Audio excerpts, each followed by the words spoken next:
Welcome back to the Be the CEO of Your Life and Business podcast. This week, now I spoke on my Instagram stories this morning, and that's how Amy discovered the topic that I wanted to talk about today.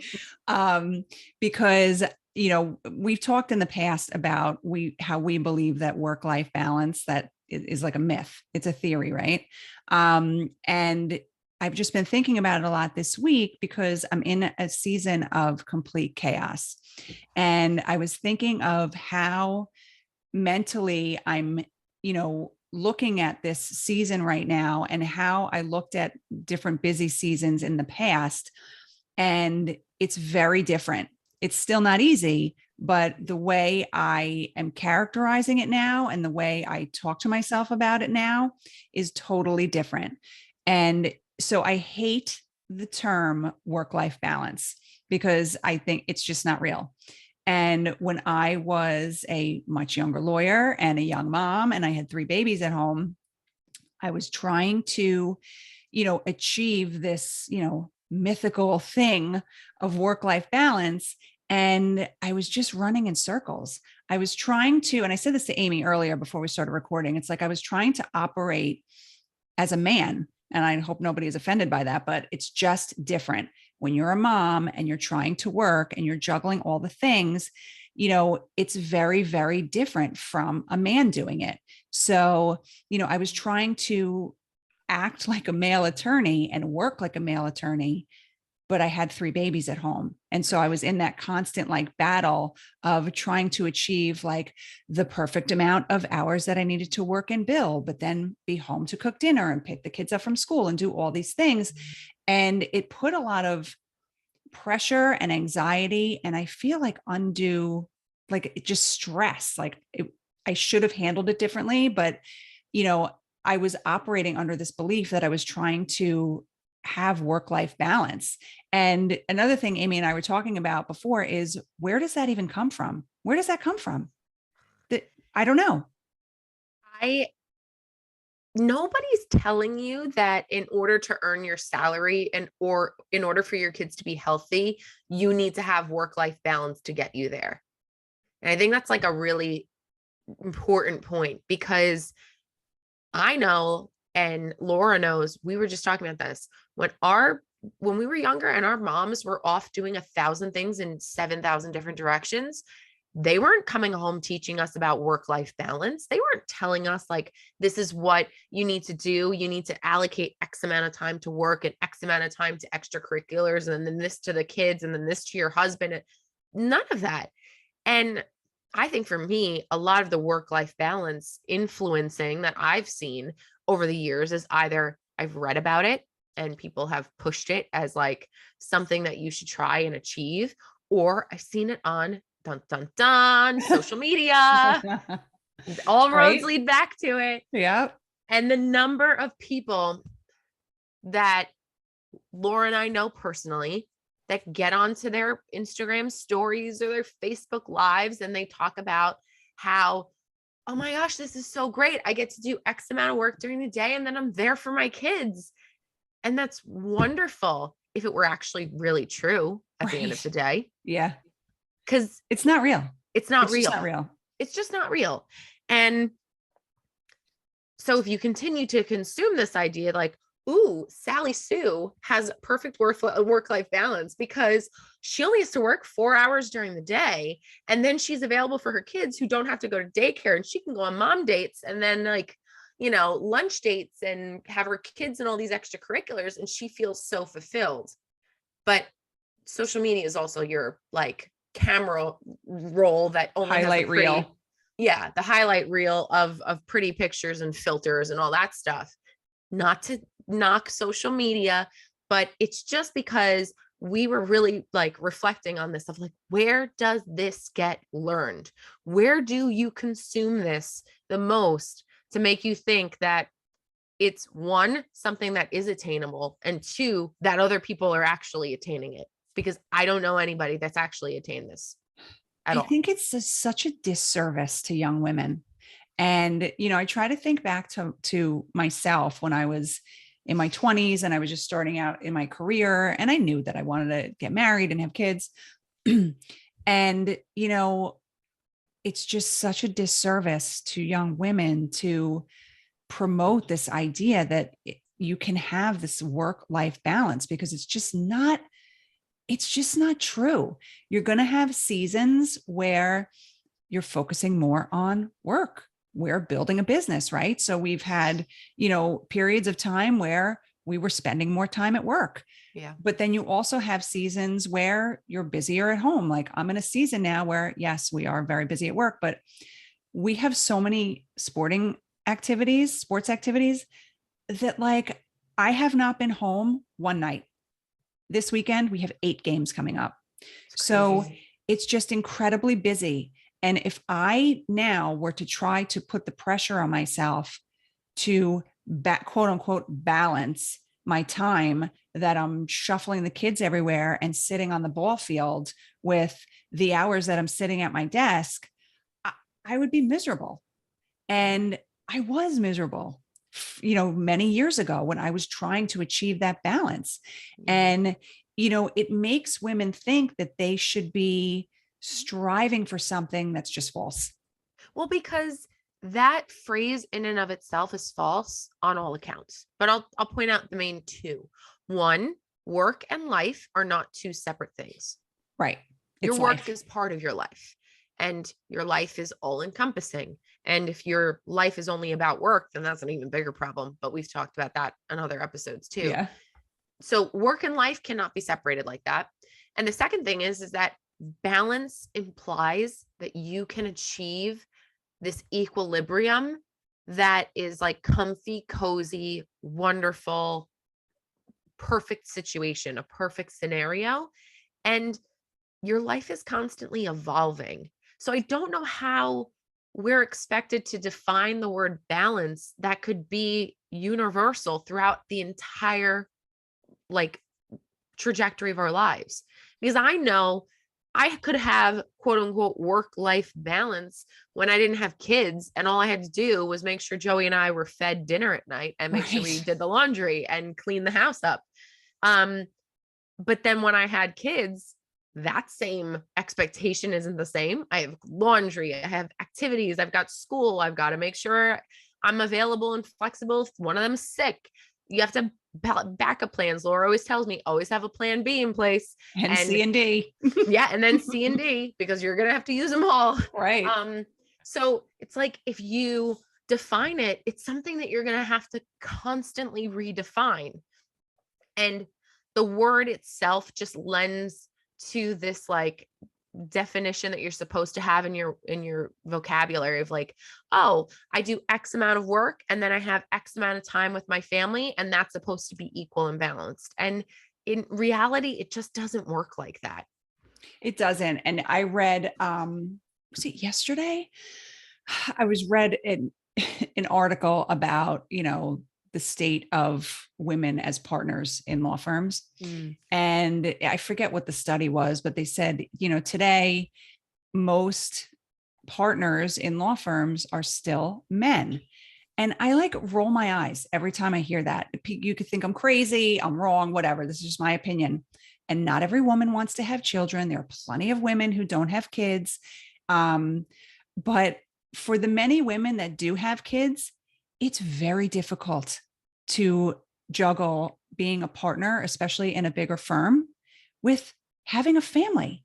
So when you wonder why there aren't a lot of women at the top, in big firms and all this stuff, that's one of the reasons, because it's virtually impossible. It's hard for us managing our own firm, and we're the boss. So we make the rules, we decide when we're working. And, why aren't there women at the top like that? Because it's really hard. Now, of course, like I said, not every woman has children, but a lot of them do. And, it's very, very difficult to be in a position like that, especially in a world where you're supposed to work 24/7, and have, babies at home at the same time. So I always roll my eyes when I see those things.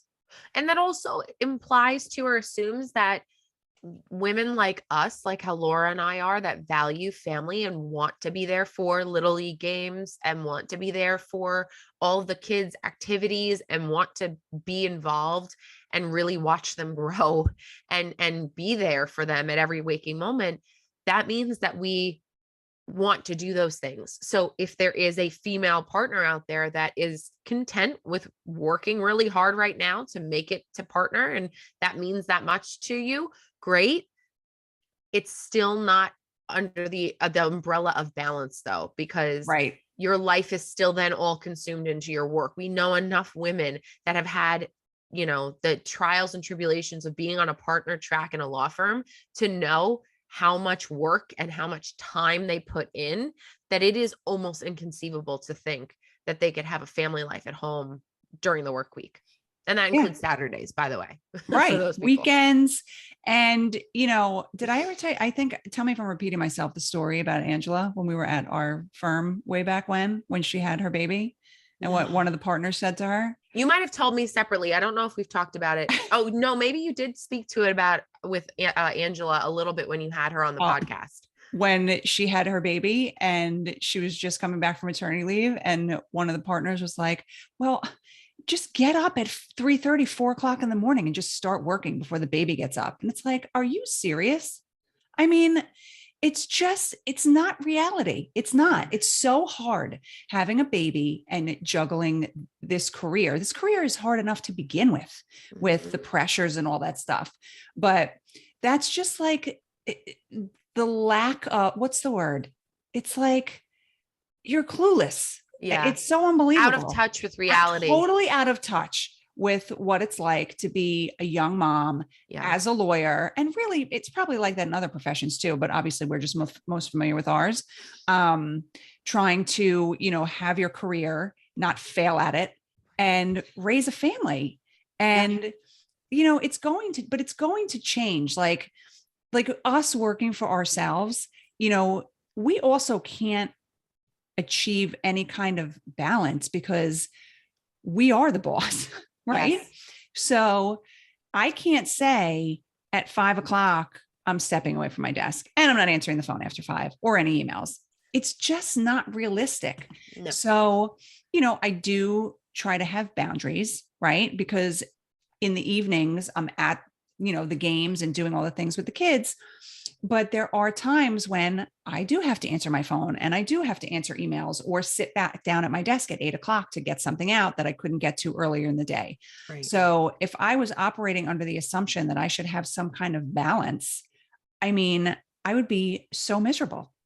But that's not to say, and this is the important part, I want to highlight this. It's not to say that you don't have boundaries, which is a whole different animal. And we've talked about this before in previous episodes, but spoiler alert, Laura and I were asked to be on the panel for a CLE in July of this year on the topic of wellness, because there is a serious wellness deficit in our profession. That's putting it nicely. Just like two female attorneys that run their own business coming onto a podcast to tell you that. Like there are literally task forces that have been established to determine how the legal profession can pull itself out of this really unhealthy trend that it is facing and it has been facing for years.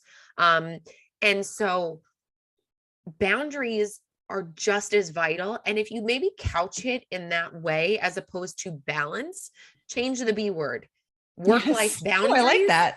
Right? That's really good. Thanks. change the B word. So it's work-life boundaries as opposed to work-life balance. What boundaries are you going to put in place to make sure that work is work is sacred time for you to do exceptionally well at your job, feel really happy, be able to walk away from the day feeling really great and fulfilled and accomplished? And what boundaries can you put around your family life, your personal life, whatever life exists outside of work? Okay. We're not under some illusion that we're like sitting on a yacht every day, drinking a pina colada. People are out there working, right? Yes. You're trying to manage all of these different aspects of your life, but whatever that extra time is outside of work, whoever it is that you need to serve or, be around, put boundaries around that. For me, I know I have my text messages, my emails come through from clients. They'll be texting me and emailing me until 9, 10 o'clock at night some nights. Do I answer them? No, but maybe they'll get a text from me at 5:30 when I'm up in the morning Yes. being like, "Hey, good morning, so and so. I saw your message. Here you go." So that's my boundary. I won't look at it. I won't respond to it, but I'll take care of it as soon as I'm back in the action of work. And I think that it's, aligning with my boundaries. And it's so important. I love that work-life boundaries. But there are some times where you have to respond. There Yeah. are some times where you have to do the thing that you don't want to do at night, because that's just also the nature of our profession. Like Right. sometimes it's 24 hours. You get the emails, the texts, whatever, late at night, phone calls. And yes, we both have boundaries in place. Yeah. But sometimes there is something that's urgent that you have to handle that late, and giving yourself the grace to say, um, okay, yes, this is my family time, but I have to respond to this right now. I'll be right Yes. back. That's it. That is the secret sauce there. It's the mindset that you go into it, because if you are operating under the assumption that you are aiming for work life balance, that email, text message, phone call, emergency after work hours is going to stress you out no matter what.